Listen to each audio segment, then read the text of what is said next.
Dan kepentingan untuk kita belajar Asmaul Husna telah pun saya ringkaskan pada skrin ini. Pertama, untuk kita mengenali Allah. Kedua, kasih kepada Allah. Ketiga, rasa hebat tentang Allah. Keempat, takut kepada Allah. Kelima, harap kepada Allah. Dan keenam, rasa malu kepada Allah. Inilah dia tuan-tuan dan puan-puan, kepentingan kita mempelajari Asmaul Husna. Mari kita tengok secara lebih detail. Pertama ialah untuk mengenali Allah. Nampak kata orang tua apa dia? Tak kenal maka tidak cinta. Demikian juga dengan Allah Subhanahu Wa Taala. Kalau kita tidak mengenali Allah, tak mungkin kita akan jatuh cinta kepada Allah. Tunggu lagi ialah macam mana cara untuk kita mengenali Allah. Pernah Ustaz sebut satu ketika dahulu perumpamaan dan Ustaz ingin ulang sekali lagi sebagai pengukuhan kepada ingatan kita. Iaitu kita para hadirin sekalian untuk mengenali sesama kita, katakanlah tuan-tuan dan puan-puan ini mengenali Azhar Yaqub. Maka tuan-puan boleh mengenali ustaz dengan dua cara. Satu, melalui zat. Yang kedua, melalui sifat. Apa maksud melalui zat?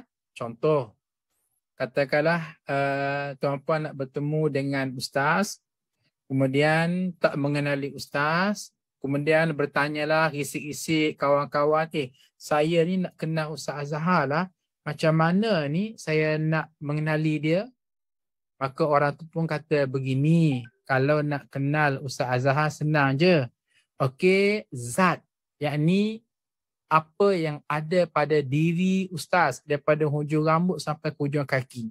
Maka dibayangkan zat Azhar Yaqub ni tinggi rendah macam ni, gemuk kurus macam ni, putih hitam macam ni, berjalan macam ni, senyum macam ni, gelap cerah kulit macam ni.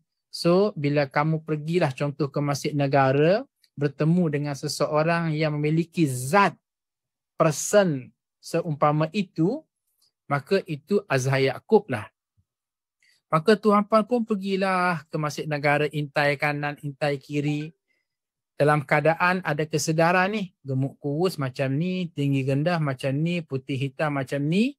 Maka tinjau-tinjau, wah itu pun Ustaz Azhar Yaqub berada di penjuru sebelah kanan. Kenapa kenal Azhar Yaqub? Ya, sebab nampak personaliti dia gemuk kurus macam ni, putih hitam macam ni, tinggi rendah macam ni. Kesimpulannya hadirin sekalian, tuan-puan mengenali ustaz dengan zat.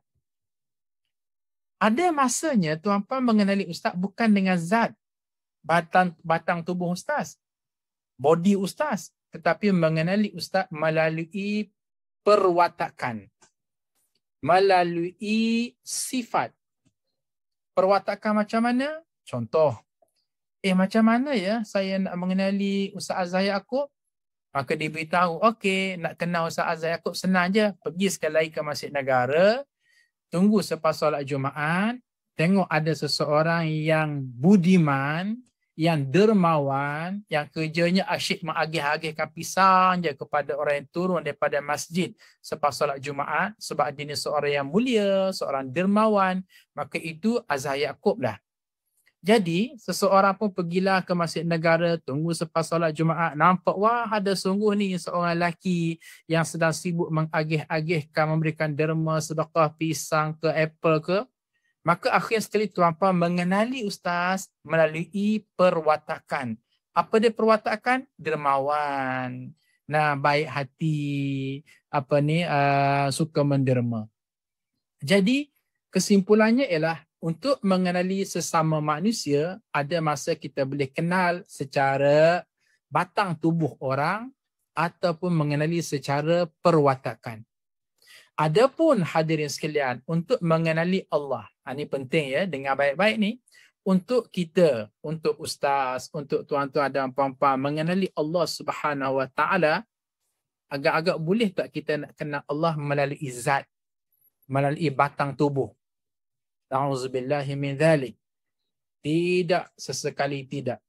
Okey, sesiapa yang nak kenal Allah, maka bolehlah mengenali Allah melalui body yang ada pada Allah. Gemuk kurus macam ni, putih hitam macam ni, tinggi rendah macam ni, orangnya bujur, orangnya 4 segi, orangnya 3 segi. Na'udzubillahi min dzalik.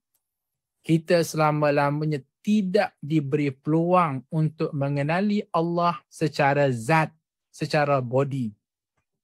Bahkan Nabi Musa alaihissalam pun cuba nak mengenali Allah secara wajhan li wajhin, secara bersemuka, konon-kononnya untuk melihat body Allah macam mana, tetap tidak mampu. Bahkan Nabi Musa alaihissalam pengsan, tak kala mana hanya melihat cahaya semata-mata. Namun hadirin muslimin dan muslimat sekalian, bukan selama-lamanya kita tak boleh nak mengenali Allah. Mentang-mentanglah kita tak diberi peluang untuk mengenali Allah secara zat. Sebaliknya kita boleh mengenali Allah melalui sifat, melalui perwatakan. Maka Asmaul Husna, tuan-tuan dan puan-puan sekalian, satu sudut itu disebut Asmaul Husna. Satu sudut yang lain, Asmaul Husna itulah juga mewakili sifat-sifat Allah. Mewakili watak-watak yang ada pada Allah. Contoh ya, Ustaz undur semula slide. Contoh kita kata Ar-Rahman. Allah yang Maha Pemurah. Allah yang Maha Pengasih. Jadi, bagaimana perwatakan? Perwatakan di sini dengan maksud apa yang ada dilakukan oleh Allah Subhanahu Wa Taala. Oh, fahamlah kita, aku boleh mengenali Allah melalui sifat Allah yang Ar-Rahman, yang Maha Pengasih, Al-Khaliq, Tuhan yang Maha menciptakan, Al-Basit, Tuhan yang melapangkan rezeki hamba-hambanya, Al-Khabir, Tuhan yang Maha Bijaksana. Jadi, akhir sekali kita boleh mengenali Allah melalui sifat ataupun melalui Asmaul Husna. Maka itulah Ustaz ulang sekali lagi, kok ditanya apa tujuan kita mengkaji Asmaul Husna, paling penting ialah untuk kita mengenali Allah. Jadi kira-kiranya perbincangan ini sangat penting. Sebab ini dianggap sebagai satu ice break. Kita nak pecahkan dulu relung-relung ini. Sebab percayalah tuan-puan, kita tak akan bersemangat untuk buat ibadah. Tak akan semangat untuk berjihad fi sabilillah. Tak akan bersemangat untuk bersedekah. Tak akan bersemangat untuk bangun qiyamul lail tahajud. Kalaulah kita tak mengenali Allah Azza wa Jalla sesungguh-sungguhnya. Sebaliknya, seseorang yang betul-betul mengenali Allah dengan Asmaul Husna, Allah yang Maha Pengasih, Allah yang Maha Penyayang, Allah yang menjaga pintu rezeki manusia, Allah yang menjaga syurga, Allah yang menjaga neraka, Allah yang mencaturkan hidup manusia. Pada masa itu, Masya Allah, Tabarakallah, mereka pastinya akan all out semata-mata kerana Allah. Dan inilah dia realiti yang berlaku pada sahabat-sahabat Nabi. Kenapa sahabat-sahabat Nabi rela berjuang kerana Allah? Rela berkorban kerana Allah. Rela qiyamul lail tahajud semata-mata kerana Allah. Rela menderma sampai kepada habis wang kerana Allah. Sebab mereka mengenali Allah. Macam mana cara mereka mengenali Allah? Dengan Asmaul Husna. Jadi, Masya Allah, pengajian kita sangat bermakna. Tolong war-warkan kepada kawan-kawan yang lain di luar sana supaya join program Mihrab Al-Quran, sama ada yang disampaikan oleh ustaz ataupun ustazah, untuk kita fokuskan kepada mengenali Allah. Baik. Itu tujuan pertama kita mengenali, mempelajari Asmaul Husna. Adapun yang kedua, tujuannya ialah supaya kasih kepada Allah. Tuan-puan, rekodlah sekali lagi bahawa tujuan kita belajar Asmaul Husna, selepas yang pertama untuk mengenali Allah, maka yang kedua ialah supaya kita kasih kepada Allah. Maaf cakap, tak ada guna kita ni kenal Allah, tapi tidak ada sense of belonging. Tidak ada rasa kasih dan sayang kepada Allah. Dan soal kasih dan sayang kepada Allah ini perkara yang sangat asas dalam kehidupan. Kenapakah seorang ibu rela bergelut dengan kematian saat ingin melahirkan seorang anak? Sebab dia kasih kepada anaknya. Kenapakah seorang ayah rela pergi pagi balik petang, rela pergi pagi balik malam, kerja overtime? Sebab semata-mata dia kasih kepada family dia, dapat rezeki, kemudian dibelanjakan untuk kaum keluarganya. Ustaz ambil contoh ya, Mahat Tahfiz Integrasi Madinatul Hufaz, tahfiz tuan-tuan dan puan-puan juga yang memberikan sumbangan, sekarang ini sedang giat dibangunkan fasa yang kedua.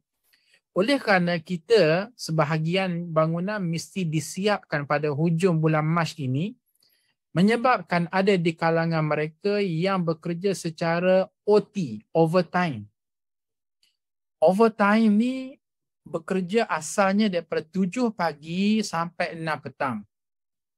Kita fikirkan bila dibuka overtime, sambung 6 petang sampai 10 malam, tidak ada yang sanggup.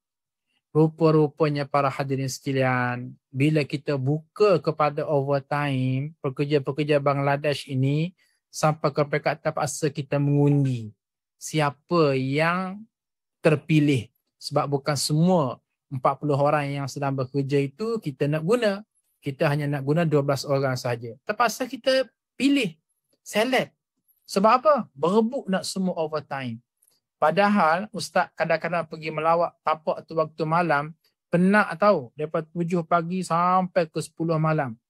Tetapi mereka happy, mereka biarpun penat, mereka tahu mereka akan dapat duit lebih, mereka akan dapat allowance lebih, dan niat mereka tak lain dan tak bukan ialah nak hantar ke Bangladesh untuk buat rumah bagi keperluan anak isterinya. Kenapa tu? Sebab ada satu kata kunci yang paling besar, kasih. Kasih. Sebab mereka tahu, kenal ini suami, ini isteri mereka, ini anak-anak mereka. Mereka suka nak berbuat kebaikan. Jadi Masya Allah, begitulah juga kita hadirin sekalian. Tujuan kita baca Asma'ul Husna, selepas kita mengenali Allah, kita nak ada rasa kasih kepada Allah. Sebab bila kita ada kasih kepada Allah, kita akan rela berkorban kerana Allah. Sebagaimana seorang pekerja buruh tadi, bila dia kasih kepada isteri dan anak-anaknya, dia rela biarpun penat bekerja daripada 7 pagi sampai 10 malam, dia sanggup buat. Itu yang kedua.